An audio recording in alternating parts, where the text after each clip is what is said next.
சேலம் மாவட்டத்தில் நடைபெறும் நிகழ்ச்சிகள், முக்கிய செய்திகள், திருவிழாக்கள், அரசியல் செய்திகள், ஆன்மீக செய்திகள் அனைத்தும் தெரிந்து கொள்ள சேலம் நியூஸ் டுடே சேனலை சப்ஸ்கிரைப் செய்யவும். சேலம் ராமகிருஷ்ணா ஆசிரமம் எதிரே டிஎஃப்சி டென்டோபேசியல் டென்டல் கிளினிக் திறப்பு விழா நடைபெற்றது. இதில் சேலம் மாவட்ட ஆட்சியர் பிருந்தா தேவி கலந்து கொண்டு ரிப்பன் வெட்டி குத்துவிளக்கு ஏற்றி திறந்து வைத்தார். மேலும் இந்நிகழ்ச்சியில் முகம், தாடை, பல் அறுவை சிகிச்சை நிபுணர் டாக்டர் PS சரவணன், MTS மனநல மருத்துவர் லட்சுமி துரை, MT மற்றும் மருத்துவர்கள், பணியாளர்கள் கலந்து கொண்டனர். எல்லாமே பார்த்துக்கலாம். இப்போ நம்ம இம்ப்ரெஷனுக்கு லேப் சென்ட் பண்ணுற டைம் இருக்குல்ல, that takes 2 days. இப்போ இது மெயில் பண்ணுற மெசேஜ் மாதிரி if you send it out, that lab will receive now, they can start the work now itself.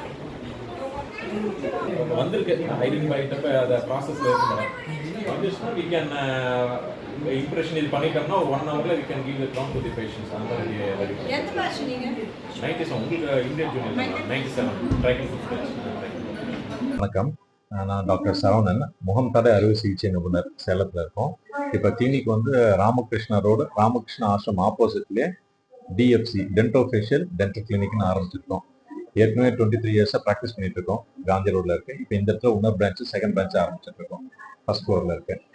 முகம் தடை அறுவை சிகிச்சை நிபுணர்ன்றது டென்டிஸ்ட்ரியில் ஒரு ஸ்பெஷாலிட்டி. இது வந்து முக எலும்புகள் உடஞ்சவங்க, அந்த ஆக்சிடென்ட் ஆகி கை கால் எலும்பு உடையிறோம், முகத்தில் எலும்புகள் உடஞ்சிருந்து அதுக்கான ஆப்ரேஷன் பண்ணுறது, ப்ளஸ் தாடை கட்டிகள், முக அழகு சீரமைப்புகள், அப்புறம் உதரப்பிளவு, அன்னப்பிளவு.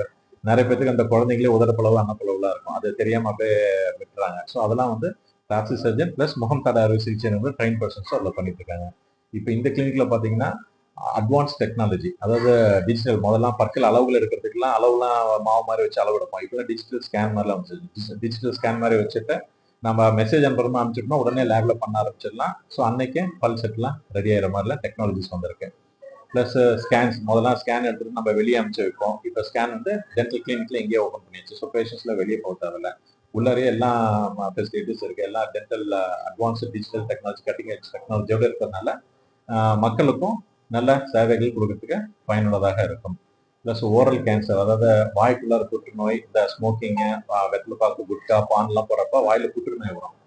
அது ஃபர்ஸ்ட் பார்த்தீங்கன்னா டென்டிஸ்ட் தான் மோஸ்ட்லி பல்லு சொத்தைக்காக வரவங்க, அந்த புண்ணுலாம் இருக்குன்ற பட்சத்தில் டென்டிஸ்ட் தான் ஃபர்ஸ்ட் கண்டுபிடிப்பாங்க.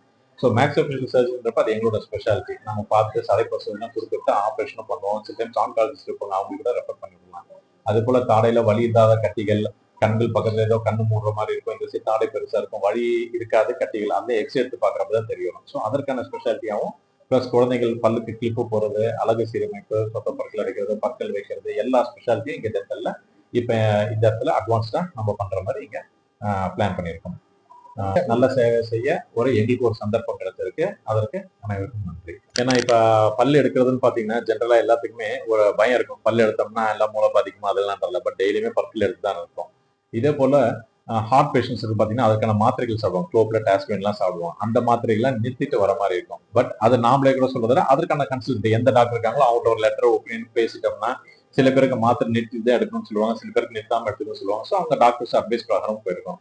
அதே போல பிரெக்னென்ட் லேடிஸ், நிறைய பேர் பிரெக்னன்சில இருக்கிறப்ப சொத்தப்புல வந்துருச்சுன்றதுல பயந்துட்டு அதை எடுத்தோம்னா ப்ராப்ளம் ஆயிரும்ன்ற பயத்திலே இருப்பாங்க. பட் எடுக்கிறதுனால ப்ராப்ளம் வரப்போறது இல்லை. சொத்தைகள் இருந்துட்டு ரொம்ப வீக்கங்கள் வந்தால்தான் அதுதான் குழந்தைகளுக்கு பிரெக்னன்சில பாதிப்புள்ளா இருக்கும். ஸோ அதுக்கு தகுந்தப்பல கைனகாலஜிஸ்ட் டாக்டர்லாம் கேட்டுட்டு பற்கள் எடுக்கலாமா, பற்களுக்கான வைத்தியம் பண்ணிக்கலாமா, எக்ஸ்ரே மொட்டை தவிர்த்துட்டு அதற்கான பேசிக் இதெல்லாம் நம்ம வைத்தியங்கள் பண்ணிட்டு டெலிவரி ஆயிட்ட பிறகு நம்ம பற்கள் எடுக்கிறத நம்ம பண்ணிக்கலாம். பற்கள் பிரெக்னன்சில கூட எடுத்துக்கலாம். நம்ம எக்ஸ்ரே எடுக்கிறது எல்லாமே பிரெக்னன்சில அவாய்ட் பண்ணிட்டு அதன் பிறகு எடுத்துக்கிற மாதிரி பார்த்துக்கலாம். அதே போல பிக்ஸ் வந்தாங்க, காக்கா அளவுக்கு வந்தவங்களுக்கும் பற்கள் எடுக்கிறப்ப பிக்ஸ் வந்துருமா, ஜென்ரலா எல்லாருக்கும் அந்த பல்லு எடுத்த உடனே பிக்ஸ் வருமான்றதுல அதெல்லாம் கிடையாது. பிக்ஸ் வரவங்களுக்குமே பற்கள் எடுக்கிறோம். அது என்னவோ அதுக்கு தகுந்தப்பல மாத்திரை மருந்து சாப்பிட்டு வந்து நம்ம பற்கள் எடுத்துட்டோம்னா எல்லாம் சேஃபா ப்ரொசீஜர்ஸ், அதெல்லாம் நம்ம ப்ரோட்டோகால் பிரகாரம் நம்ம பார்த்துட்டு டாக்டர்ஸோட ஃபைல்ஸ் தான் பார்த்து நம்ம எல்லா பிளானும் நம்ம பார்த்துட்டு இருக்கலாம். குழந்தைகளுக்குன்னு பார்த்துட்டீங்கன்னா எல்லாரும் சாக்லேட் சாப்பிட்றதுனாலதான் சொத்தைகள் வருதுங்க. சாக்லேட்ன்றதுனா பற்களை ஒட்டிட்டே இருக்கும். எதுவாக இருந்தாலும் சரி, சாப்பாடு சாப்பிடறல, பிஸ்கெட் சாப்பிடறல கூட பல்லு மேல ஒட்டிக்கிட்டே இருந்ததுன்னா, எந்த பால் குடிச்சிட்டா பாப்பா நைட்டு படுத்தா கூட அந்த பிசு தன்மை ஒட்டிகிட்டே இருக்கிறதுல பற்கள் அசிடிட்டி தன்மை அதிகமாக சொத்தைகள் வரதுக்கான வாய்ப்புகள் கண்டிப்பாக உண்டு. அதே போல சாக்லேட்டை ஒட்டிக்கிட்டு இருக்க மாதிரி கடிச்சு சாப்பிட்றப்ப பல்லு மேலேயே ஒட்டிட்டு இருக்கு எது இருந்தாலுமே அந்த சொத்தைகள் வரதுக்கான வாய்ப்புகள் அதிகம். ஸோ அதுல ரெகுலர் செக்கப்பா வந்துட்டோம்னா நம்ம ஃப்ளூரைடு வார்னிஷ் அது மாதிரி கொடுக்குற மூலமா சொத்தைகள்ல வரதை நம்ம தவிர்க்கலாம். அதே போல கோணப்பற்கள், பற்கள் தாடை சின்னதா இருக்கிறது, தாடை பெருசாகிறது அதெல்லாமே பாத்தீங்கன்னா வளரும் வயசுலயே நம்ம அட்ஜஸ்ட் பண்ணி விட்டுக்கலாம். பெரிய வயசுல நம்ம 18 வயசு ஆயிட்ட பிறகு நம்ம ஆபரேஷன் பண்றதை நம்ம தவிர்க்கலாம். குழந்தை வயசுலயே நம்ம வந்து பாக்குற பட்சத்தில் தாடை சின்னதா இருக்குன்னா அதை வளர வச்சுக்கலாம். மேல் தாடை பெருசா இருக்குன்னா அதை வளர்ச்சிகள் நம்ம கட்டுப்படுத்த வைக்கிறதுலாம் இப்ப கருவிகள்லாம் இருக்கு. அதுக்கு தகுந்தாப்புல டென்டலை பொறுத்த வரைக்கும் காப்பீடு திட்டம் கிடையாது. அடிப்பட்ட ஆபரேஷன் இப்ப பிராக்சர் ஆயிட்டு வரான்னு வச்சுக்கோங்க, அந்த ஹாஸ்பிட்டல் எந்த ஹாஸ்பிட்டல் நம்ம காப்பீடு திட்டம் இருக்கோ அதுல வச்சு பண்ணிக்கலாம். டென்டல் கிளினிக்கை பொறுத்த வரைக்கும் டென்டல் இன்சூரன்ஸ்ன்றது நம்ம இந்தியாவுக்கு ஒன்றும் இல்லை.